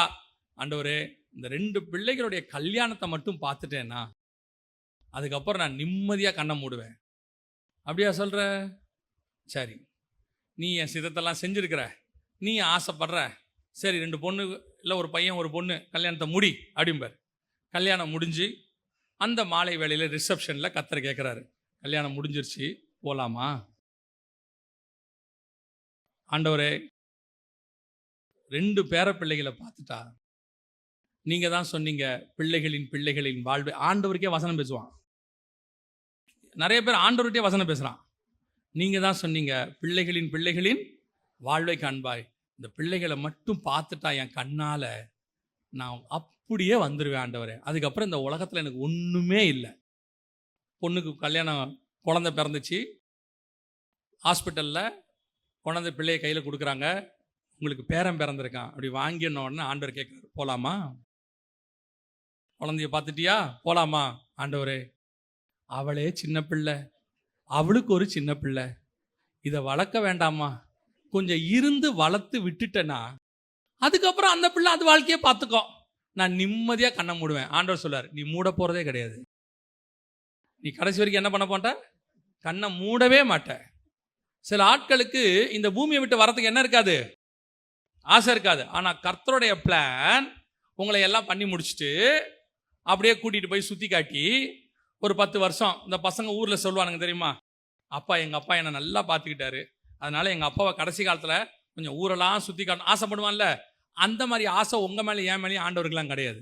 ஆண்டவருக்கு இருக்கிற ஒரே ஆசை, என் பையனை எவ்வளவு சீக்கிரம், என் பொண்ணை எவ்வளவு சீக்கிரம் கொண்டு போய் என் கூட வச்சுக்கணுமோ அவ்வளவு தூரம் அவர்களுக்கென்று நான் உண்டாக்கி இருக்கிறதான அந்த ஆசீர்வாதத்துக்குள் கொண்டு போய் வச்சுக்கணும். ஏன்னா அங்க இருக்கிறதா உங்களுக்கு எனக்கு சேஃபஸ்ட் பிளேஸ். இங்க இருந்தா எப்ப வேணாலும் விழுவோம், அங்க இருந்தா விழவே மாட்டோம். சோ அந்த சேஃபஸ்ட் பிளேஸ்ல உங்களை என்னைய வச்சுக்கணுங்கிறதா கர்த்தர் திட்டம். ஆனா என்ன நடக்குது? நோவாவுக்கு 600 வருஷம், 601வது வருஷம் வேலை முடிஞ்சிருச்சு. அடுத்த 350 வருஷம் நோவா என்ன பண்ணாரு? அடுத்த 350 வருஷம் நோவா என்ன பண்ணாரு? ஒன்றும் பண்ணல. ஆனா கர்த்தர் ஒன்று பண்ண சொன்னாரு, அவர் பண்ணல. அதான் பிரச்சனையே. இப்ப கர்த்தர் நோவா பார்த்து வேலையை விட்டு வந்த உடனே ஒன்று பண்ண சொன்னார். அதை நோவா என்ன செய்யல?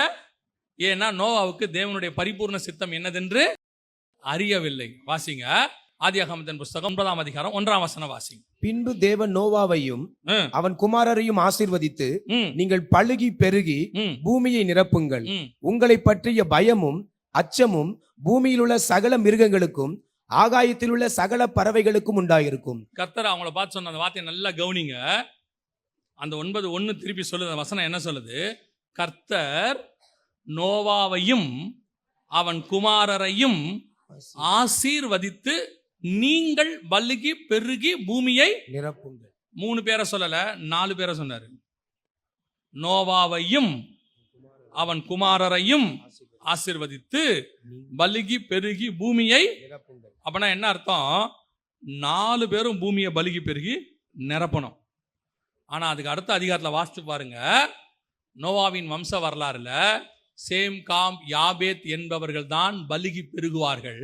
நோவா பலுகி பெருக மாட்டார். நோவா குடித்து வெறித்து படுத்துட்டார். அங்க போய் என்ன பண்ணிட்டாரு? கூடாரத்துக்குள்ள படுத்துட்டார். அதையும் தாண்டி கர்த்தர் அவரை திராட்சை நடலாம் நட சொல்லல. கர்த்தர் என்ன சொல்லல? நீ திராட்சை செடி நடுன்னுலாம் சொல்லல. அவரே நோவா திராட்சை பயிரிடுகிறவனாகி அப்படின்னு இருக்கு. ஆண்டவர் அந்த வார்த்தையெல்லாம் அவர்கிட்ட சொல்லவே இல்லை. இப்ப என்ன ஆச்சு? இவங்க 3 பேரும் பலுகி பெறுகிறாங்க. நோவா பார்த்தாரு, இதுக்கு மேல நமக்கு என்ன இருக்கு?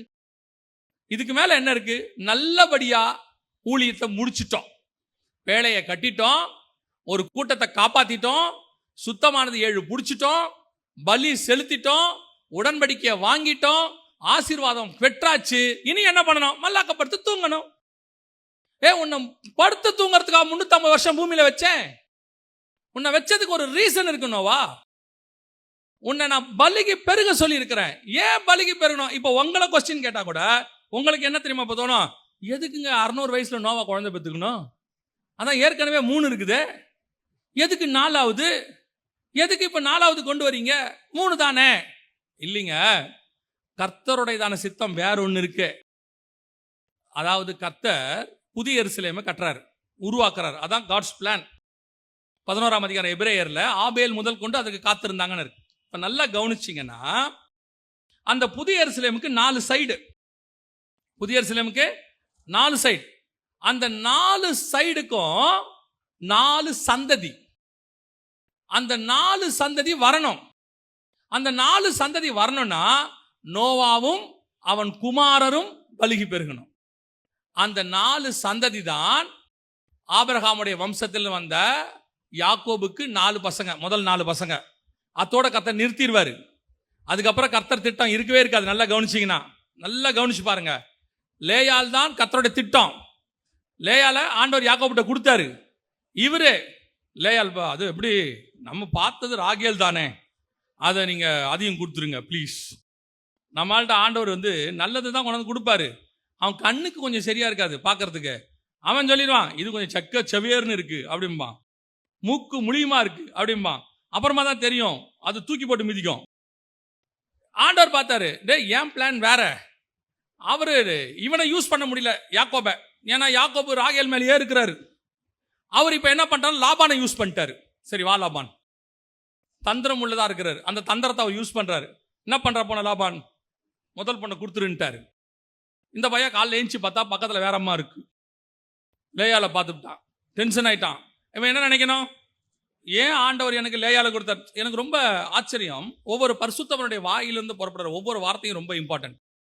ஈசாக்கு ஒரு அருமையான வார்த்தையை சொல்லி அனுப்புவார் யாக்கோபு கிட்ட போகும்போது. நல்லா கவனிச்சிங்கன்னு சொன்னா, ஆதியாகமத்தின் புஸ்தகத்துல 28ஆம் அதிகாரத்துல 2வது வசனம் வாசிங்க பார்ப்போம். எழுந்து புறப்பட்டு பதான் அராமில் இருக்கிற உன் தாயினுடைய தகப்பனாகிய பெத்துவேலுடைய வீட்டுக்கு போய் அவ்விடத்தில் உன் தாயின் சகோதரனாகிய லாபானின் குமாரத்திகளுக்குள் பெண்கோள் என்று அவனுக்கு கட்டளையிட்டான். ஃபர்ஸ்ட் சொல்லும்போது என்ன சொல்லிட்டான்? லாபானின் குமாரத்திகளுக்குள் பெண்கொள். ஆனா அடுத்து பர்டிகுலர் வேர்டு யூஸ் பண்றான் பாருங்க. 6வது வசனம் வாசிங்க. ஈசாக்கு யாக்கோபை ஆசீர்வதித்து ஒரு பெண்ணை கொள்ளும்படி அவனை. எத்தனை பெண்ணு? ஒரு பெண்ணை கொள்ளும்படி. பர்டிகுலரா அடிக்கிறான் பாருங்க. ஏன்னா அந்த வீட்டுல 2 பொண்ணு இருக்கு. அழகா சொல்றான், ஈசாக்கு யாக்கோபை ஆசீர்வதித்து ஒரு பெண்ணை கொல்லும்படி. அதான் காட்ஸ் பிளான். இது யாக்கோபுக்கு தெரியல. அப்படியே கூட இருக்கட்டும், யாக்கோபுக்கு தெரிஞ்சுதாவே இருக்கட்டும். போனா அந்த ஒரு பெண் யாரு நினைச்சுக்கிட்டாரு? இவரு ராகேல் நினைச்சுக்கிட்டாரு. ஆனா வந்தது யாரு? அப்போ அப்பா சொன்ன ஒரு பெண்ணு வந்துருச்சு, ஒரு பெண்ணை கொல்லும்படி. அவ்வளவுதான். அந்த ஒண்ணு கிடைச்சிருச்சு, லேயால கொடுத்தாச்சு. ஏன்னா காட்ஸ் பிளான் யார் மேல இருக்கு? லேயால் மேல இருக்கு. இவன் கேட்கல பாருங்க. ஆனா கர்த்தர் லேயாலை நினைத்தருளினார். 4 பையனை கொடுக்கிறாரு. வசனம் தெளிவா சொல்லுது, அத்தோடு கூட பிள்ளை பிறக்கிறது நின்றுச்சு. யாக்கோபுக்கு எத்தனை பசங்க தான் கணக்கு? 4 தான். இப்ப இந்த அம்மா போக்குது, யாரு? ராகேல் போகுது. அந்த அம்மா பார்த்துச்சு, என்ன அவளுக்கு மட்டும் குழந்தை பிறக்குது, இந்த அம்மாவுக்கு பிறக்கலன்னு இல்லை, அந்த அம்மாவுக்கு பிறக்குது. அந்த அம்மாவுக்கும் பிறக்கலன்னா எனக்கும் பிறக்காட்டி பரவாயில்ல. ஆனா இப்ப பிரச்சனை என்ன? தன் சகோதரிக்கு பிள்ளை பிறக்கிறதை கண்டு பொறாமை கொண்டு எனக்கு பிள்ளை கொடு. அவன் சொல்றான், நான் என்ன செய்ய? கர்த்தர் கர்ப்பத்தை அடைச்சிருக்கார், வேலைக்காரிக்கு பிள்ளை கொடும். ரூட் மாறுது பாருங்க. வேலைக்காரமாக்கு பிள்ளை பிறக்குது. சரி, இந்த அம்மாக்கு தான் வேலைக்காரமாக்கு பிள்ளை பிறந்துச்சு இல்ல, அந்த அம்மாக்கு தான் ஏற்கனவே 4 பிள்ளை இருக்குல்ல, அந்த அம்மா வருது. அவ வேலைக்காரிக்கு மட்டும் குழந்தை பிறகுது, ஏன் வேலைக்காரிக்கு பிள்ளை? இந்த காட்ஸ் பிளான் எப்படி மாறுதுங்கிற. ஆனா கர்த்தருடைய திட்டம் எதில் தான் இருக்குது? 4 தான் இருக்கு. இந்த 4 திட்டம் என்னன்னா, புதிய எருசலேமுடைய 4 பாகம். இந்த 4 பாகத்துக்கு 4 வாசல் தான் இருக்கணும். இவங்க பண்ண வேலையில 12 வாசலா கர்த்தர் மாடிஃபை பண்றாரு. 4 தான் இருக்கணும். இந்த 4 பிளான் ஐடியா யாருக்கு இந்த தரிசனம் இருக்குன்னா, ஆபிரகாமுக்கு இருக்கு. தேவன் தாமே கட்டி உண்டாக்கின அஸ்திபாரம் உள்ள நகரங்களுக்கு அவன் அந்த 4 வரணும்ல, அதனுடைய மிக முக்கியமான ஆள் யாருன்னா நோவா. இங்கதான் ஆரம்பிக்கணும் அந்த தரிசனம். நோவாவுக்கு என்ன தெரியல, கர்த்தர் பேழையை கட்ட சொன்ன தரிசனம் இருக்கு, சுத்தமானதை பிடிக்க சொன்ன தரிசனம் இருக்கு. இப்ப அவர் நினைச்சுக்கிட்டாரு, இத்தோட நம்ம வேலை என்னவாயிருச்சு, முடிஞ்சிருச்சு, நாம இனி படுத்து தூங்கலாம் அப்படின்னு. இல்ல, இதுக்கப்புறமும் இன்னொன்னு இருக்கு, அதான் பரிபூரண சித்தம். அந்த சித்தத்தை செஞ்சு முடிச்சாதான் நீங்கள் பரலோகத்துக்குள்ளே பிரவேசிக்க முடியும். அது வரைக்கும் நோவா போல 350 வருஷம் கர்த்தர் வெயிட் பண்றாரு. நோவா போல 3 பசங்க, சேம்காம் யாபேத்து போய்கிட்டே இருக்கு. 3 சந்ததி வருது, இன்னும் ஒரு சந்ததி வரணும். அந்த ஒரு சந்ததி வந்தாதான் 4 மாறும். இதை எங்க கர்த்தர் கரெக்ட் பண்றாரு? யாக்கோபிட்ட வச்சு கரெக்ட் பண்றாரு. இங்க 4 பார்த்தா அவன் 12 மாத்தி விட்டான், திருப்பி அதை 4 மாத்துறாரு. அதனாலதான் 4 நிலம், ஒரு நதி புறப்பட்டு 4 ஆறாக மாறியது, 4 சைடு விதை விழுந்தது, எல்லாமே 4 இருக்கும் பைபிள்ல பாத்தீங்கன்னா. ஆனால் இந்த தரிசனம் யாருக்கு இல்ல? நோவாவுக்கு இல்ல. பரிபூர்ண சித்தம் இன்னதென்று அறியாததுனால். ஓரளவுக்கு தெரியுது, ஓரளவுக்கு பார்க்கிறோம், ஓகே. ஆனால் இந்த தரிசனம் யாருக்கு இருக்கு? ஆபிரகாமுக்கு இருக்கு. அவரும் ஆனா நம்மள மாதிரி ஒரு பாடுள்ள மனுஷன். இப்ப ஆபிரகாம கர்த்தர் கூப்பிடுறாரு, கானான்ல இருந்து வா ஆபிரகாம், கானானுக்கு போலாம் அப்படின்னு. உடனே போற வழியில பாக்குறாரு, ஆரான பாக்குறாரு. ஓ, ஆரான் நல்லா இருக்கு, அங்கே அப்பா வீடெல்லாம் கட்டுறாரு, தேராகு செட்டில் ஆயிட்டாரு. இப்ப கர்த்தர் 2வது தடவை ஆபிரகாம் கூப்பிடுறாரு. என்ன ஆபிரகாம், நான் உன்னை எங்க கூப்பிட்டேன்? கானானு கூப்பிட்டேன், நீ என்ன ஆரான்ல உட்காந்துருக்க? புறப்பட்டு எங்க போ? கானானுக்கு போ.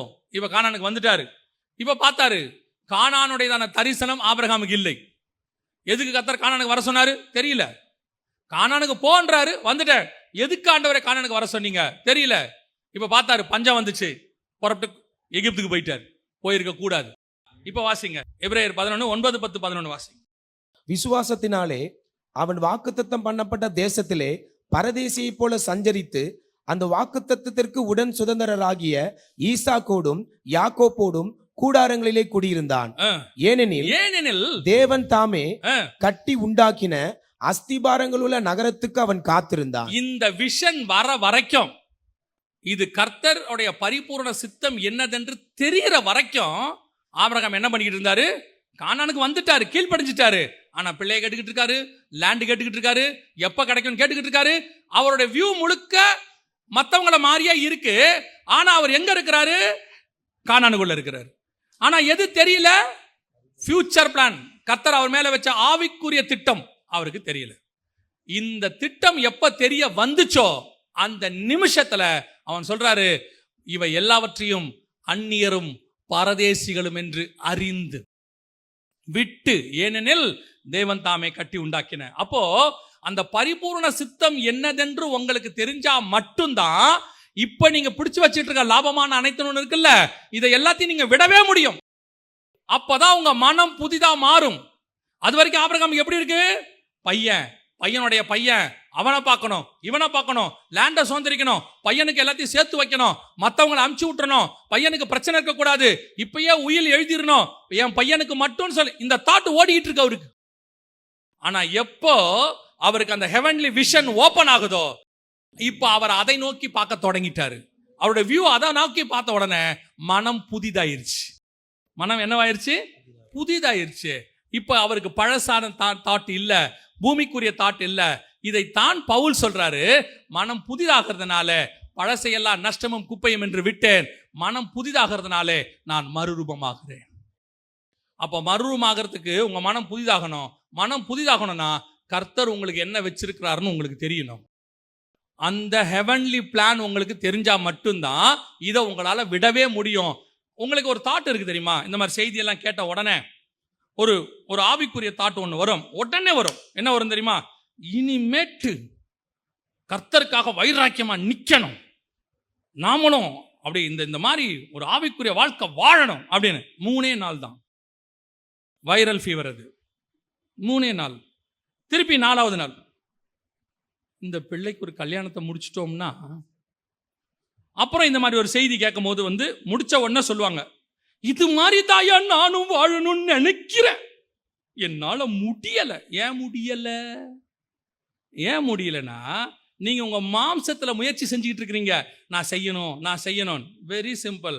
நீங்கள் பார்க்க வேண்டியதை உங்க தரிசனத்தை பார்த்துட்டீங்கன்னா இது நஷ்டமும் குப்பையும் என்று தானா வரும். நீங்க அதை செய்ய வேண்டியதே இல்லை, அதுவே ஆயிடும்.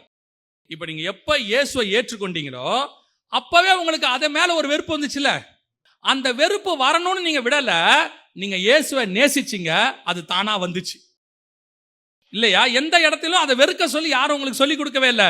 ஏன் அந்த வெறுப்பு நமக்கு வந்துச்சு? நான் சாட்சிக்காக சொல்றேன், தப்பா எடுத்துக்காதீங்க. நான் காலேஜ் ஃபர்ஸ்ட் இயர்ல தான் ஆண்டவர் ஏத்துக்கிட்டேன். +2ல நல்லா சிகரெட் பிடிப்பேன். நல்லா ரொம்ப நல்லா சிகரெட் பிடிப்பேன். அதாவது நான் பிடிக்கிறது எப்படி பிடிப்பேன்னு சொல்லலை, ஸ்டைலா அதை சொல்லலை, பிடிச்சிக்கிட்டே இருப்பேன் சிகரெட். என்னால் முடிஞ்ச வரைக்கும் எவ்வளோ வீட்டை விட்டு வெளியே போயிடுவேன், அடிக்கடி வெளியே போயிட்டு சிகரெட் பிடிக்க போயிடுவேன். சாயங்காலம் 6 மணிக்கு என்னை ஒரு மீட்டிங்க்கு கூப்பிட்றாங்க. என் ஃப்ரெண்டு கூப்பிட்றாரு, நீ வா, இந்த மாதிரி சர்ச்சுக்கு போகிறோம், நீயும் வான்னு சொல்லி கூப்பிட்றாரு. அது தேவ திட்டம். ஆவியானவர் ஃபோர்ஸ் பண்ணி கூப்பிட்டு போயிட்டாரு. ஒரு மறுபேச்சு பேசல, வந்துட்டேன். 6:30 மணிக்கு செய்தி ஆரம்பிச்சிச்சு, ஆராதனை ஆரம்பிச்சிச்சு. ஆவியானவர் என்னை அன்றைக்கே அபிஷேகிட்டார். எனக்கு அது தெரியாது, அப்புறமா தான் தெரியும் அது அபிஷேகம்னு. அன்றைக்கே அபிஷேகிச்சிட்டாரு. இதெல்லாம் நடந்துடுச்சு. நான் இந்த நிமிஷம் வரைக்கும் சொல்கிறேன், எப்படி அந்த சிகரெட்டை விட்டேன்னு எனக்கு இன்னும் தெரியாது, எனக்கு தெரியவே தெரியாது. அந்த நிமிஷத்துலேருந்து அப்படி ஒரு தாட் எனக்கு இல்லவே இல்லை. போகணும், பிடிக்கணும், இதை பிடிக்கக்கூடாது, இது புத்து நோய், இது தேவனுக்கு விரோதம், ஆலயத்தை கெடுக்கக்கூடாது, இது மாதிரிலாம் ஒரு தாட் எனக்கு கிடையாது. சர்ச்சுக்கு போயிட்டு வீட்டுக்குள்ளே நுழைஞ்சேன், வந்ததுலேருந்து மனம் புதுசாயிடுச்சு. இந்த பழசு எதுவுமே மைண்டில் நிற்கவே இல்லை, அதை தேடவும் இல்லை, அதை பற்றின எண்ணமும் இல்லை. இதைத்தான் நான் உங்களுக்கு சொல்கிறேன்.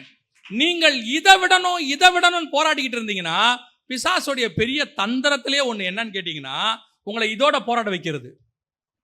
நீங்க என்ன நினைச்சிட்டு இருக்கிறீங்கன்னா, நம்ம பிசாசு ஜெயிக்கிறோம், கர்த்தர் பலன் கொடுக்கிறாரு, போராடிட்டு இருக்கோம். ஆண்டவர் சொல்றாரு, நீ ஏன் இவன் கூட போராடிட்டு இருக்கிற? தாவீதை பார்த்து சொல்வார்.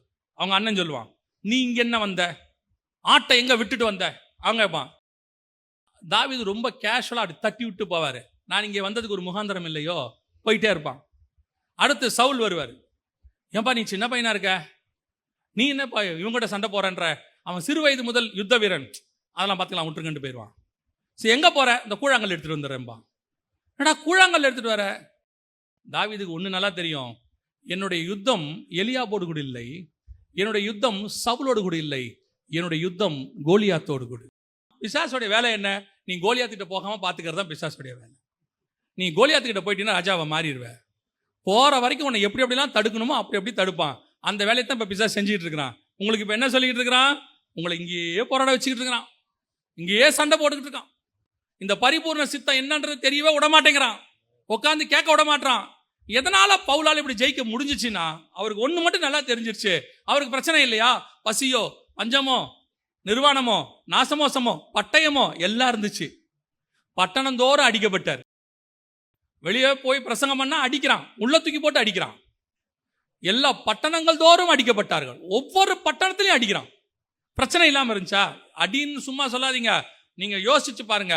சும்மா ஒரு தடவை கீழே வீட்டில் விழுந்துட்டீங்கன்னா அதை நீங்க எவ்வளவு பெருசா மாத்துறீங்க. ஒரு சின்ன அடிக்க இவ்வளவு பண்றோம்.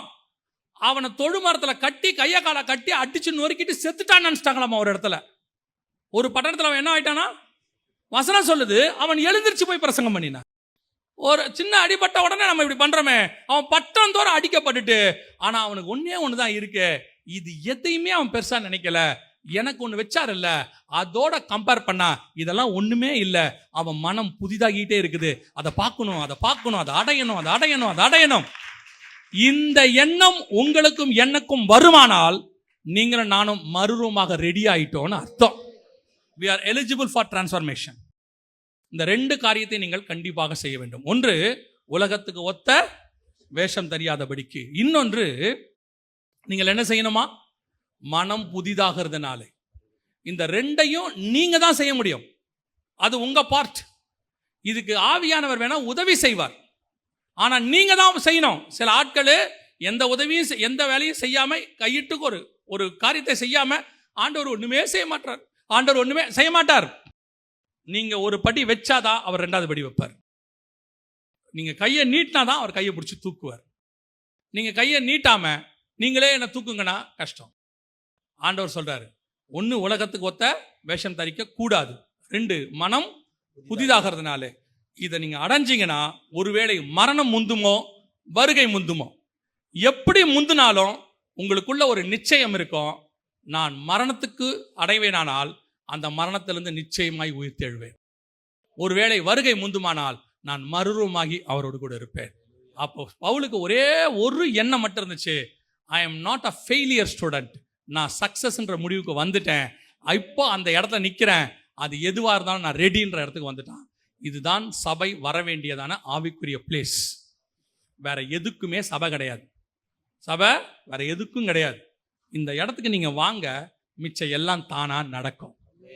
உங்களுக்கு தேவையான ஹீலிங் நடக்கும், உங்களுக்கு தேவையான டெலிவரன்ஸ் நடக்கும், உங்களுக்கு தேவையான பிளஸ்ஸிங் தானா நடக்கும். இதெல்லாம் நீங்க தியானிக்க இந்த வசனத்தினால் உண்டாகிற விடுதலை, வசனத்தினால் கிடைக்கக்கூடிய குணம், சுகம், வசனத்தினால் கிடைக்கக்கூடிய ஆசீர்வாதம் எல்லாம் தானாய் வரும். இதை நீங்க தனியாலாம் போய் தேட வேண்டிய அவசியமே இல்லை. அது எல்லாமே இந்த பேக்கேஜ்குள்ள இருக்கு. ஆனா இப்ப நீங்க என்ன பண்றீங்கன்னா, இந்த சத்தியம் தெரியாததுனால பிளஸ்ஸிங்க்கு தனியா ஓடுறீங்க, டெலிவரன்ஸுக்கு தனியா ஓடுறீங்க. சிலர்லாம் சொல்லுவாங்க, மினிஸ்ட்ரியில இருக்கும்போது ஒரு சில காரியம் சொல்லிட்டு முடிக்கிறேன். சிலர் சொல்லுவாங்க, மினிஸ்ட்ரியில போகும்போது, பிரதர் இந்த போராட்டம் எங்களுக்கு அதிகமா இருக்கு, அந்த போராட்டம் அதிகமா இருக்கு. கவனிங்க, நான் இதை சாட்சிக்கு தான் சொல்றேன். போராட்டம் என்பது பிசாசு போராடி தான் இருப்பான். அவன் போராடாமலாம் இருக்க மாட்டான், ஏன்னா அது அவன் வேலை. ஆனால் எல்லா போராட்டத்திலையும் உங்களை என்னையும் பாதுகாக்கிறதுக்கு பரலோகம் பல ஸ்டெப்பு பாதுகாப்பு நமக்கு வச்சிருக்கு. 3 அடுக்கு பாதுகாப்பு, 4 அடுக்கு பாதுகாப்புன்றாங்கல்ல. பாருங்க, உங்களை என்னையும் நம்முடைய தூதர்கள்னு பைபிள் சொல்லுது. உங்களுக்குரிய தூதர்கள் உங்களை என்ன செய்யறாங்க, பாதம் கல்லிடாதபடிக்கு பாதுகாத்துக் கொள்வார். 2வது, உங்களுக்குள்ளேயும் எனக்குள்ளேயும் பரிசுத்த ஆவியானவர் இருக்கிறார். தேவனே உள்ள வாசம் பண்றார். உங்களை என்ன யார் என்ன பண்ண முடியும்? 3வது, அவருடைய வஸ்திர தொங்கலுக்குள்ள வச்சு பாதுகாத்துட்டு இருக்கிறார். 4வது, உள்ளம் கையில வரைஞ்சி வச்சு பார்த்துட்டு இருக்காரு. 5வது, கண்ணின் கருவிழியா பாதுகாத்துட்டு இருக்கிறார். இதையெல்லாம் தாண்டி இந்த போராடுறவனை ஜெயிக்கிற வல்லமையை கர்த்தர் நம்ம கையில கொடுத்து வச்சிருக்கிறாரு. எத்தனை அடுக்கு பாதுகாப்பு இருக்கு பாருங்க. கவனிச்சுக்கொள்ளுங்க. உங்களையும் என்னையும் கர்த்தர் ஒரு பெரிய அழைப்புக்கு அழைத்திருக்கிறார். பெரிய அழைப்பு. அது பரலோகத்தினுடைய திட்டம். நீங்க பூமிக்குரியதான இந்த 2 திட்டத்தோட நிறுத்திட்டீங்கன்னா நோவா மாதிரி, அதுக்கப்புறம் குடித்து வெறுத்து படுத்துருவீங்க. உங்களுடைய திட்டம் இனி வருகிறதா இருக்கணும். பரிபூரண சித்தம் இன்னதென்று அறியணும். அறிஞ்சிட்டீங்கன்னா பவுல் மாதிரி நல்ல போராட்டத்தை போராடி முடிப்பீர்கள். ஓட்டத்தை முடித்தேன், இது முதல் கொண்டு எனக்கு ஜீவகிரீடம் வைக்கப்பட்டிருக்கிறது. அல்லேலூயா. நம்ம அத்தனை பேரையும் கர்த்தர் அப்படி ஒரு அழைப்புக்கு தான் அழைத்திருக்கிறார். நாம் ஜெபிக்க போகிறோம். எந்திரிக்கலாமா தேவ சமூகத்தில்? வருகிற காலங்கள் நமக்கு ஒரு வெற்றி உள்ள காலமாக, ஜெயம் கொடுக்கிற காலமாக, நீங்களும் நானும் சக்சஸ்ஃபுல் காடால் அழைக்கப்பட்டிருக்கிறோம். தோல்வியே அறியாத ஒரு தேவனால் அழைக்கப்பட்டிருக்கிறோம். அவருடைய பிள்ளைகள் நீங்கள் நானும். பவுல் தைரியமா சொல்றார், எங்களை எல்லா இடங்களிலும் வெற்றி சிறக்க பண்ணுகிறார். we are the more than the conquerors. இப்போ யோசித்து பாருங்க, நீங்களும் நான் அப்படி ஒரு ஸ்பிரிச்சுவல் விக்டரி, ஆவிக்குரிய வெற்றி நமக்கு இருக்கா? என்ன ஓட்டம் ஓடுறோம்? அந்த ஓட்டத்தில் நமக்கு டெஸ்டினேஷன் தெரிஞ்சாதான் ஓடுவோம். என்ன நியமிக்கப்பட்டிருக்குன்னு நமக்கு தெரியணும். அந்த பரிபூர்ண சித்தம் என்னன்னு தெரியணும். அப்பதான் உங்களால சக்சஸ்ஃபுல்லா ஓட முடியும். இதுதான் முடிவுன்னு தெரிஞ்சாதான் அதை நோக்கி ஓட முடியும். நீ ஓடு, முடிவை நாங்கள் அப்புறமா சொல்றோம்னு சொன்னா அந்த ஓட்டம் ஓடுறவன் சோர்ந்து போவான். அந்த ஓட்டம் அவனுக்கு வெறுப்பா மாறிடும். ஆனால் உங்களுக்கும் எனக்கும் நாம ஏன் ஓடுறோம், எதுக்கு ஓடுறோம், எங்க ஓடுறோம், ஓடினா என்ன கிடைக்கும், எல்லாம் பைபிள் சொல்லி வச்சிருச்சு. அதை பார்க்காததுனால தான் நீங்க சோர்ந்து போறீங்க. ஆவிக்குரிய வாழ்க்கையில் அதை பார்க்காததுனால சோர்ந்து போறீங்க. அதை மட்டும் நீங்க பார்த்துட்டீங்க, ஆபிரகாம் பார்த்தா மாதிரி, பவுல் பார்த்தா மாதிரி, மோசே பார்த்தா மாதிரி பார்த்துட்டீங்கன்னா நீங்க கூடாரத்துக்குள்ள குடிச்சு வெறிச்சு பருக்கவே மாட்டீங்க. ஓடிக்கிட்டே இருப்பீங்க. எனக்கு ஒன்று நியமிக்கப்பட்டிருக்கிறது, நான் வாஞ்சையாய் தொடருகிறேன். அதுக்கு பின்னாடி ஓடிக்கிட்டே இருப்போம். ஏன் நடுவில் டயர்ட் ஆகுது? ஏன் நடுவில் சோர்ந்து போறீங்க? ஏன் ஒரு விதமான வெறுப்பு, ஒரு விதமான வெறுமை? என்னையா இப்படி வந்து ஊழியம் பண்றோம், என்ன பிரயோஜனம், எதுக்காக, ஏன் இங்க இருக்க? ஆண்டவர் சொல்றாரு, நீ இங்க இருக்கிறதுக்காக இங்க கூட்டிட்டு வரல, பரலோகத்துல உனக்கு ஒரு திட்டம் இருக்கு, அதுக்காக உன்னை இங்க கூட்டிட்டு வந்து வச்சிருக்கிறேன். நீ அதை பார்க்கணும், உன் கண்ணு திறக்கணும். அதை பார்க்காத வரைக்கும் உங்களுக்கு இந்த ஓட்டம் சோர்வா தான் இருக்கும்.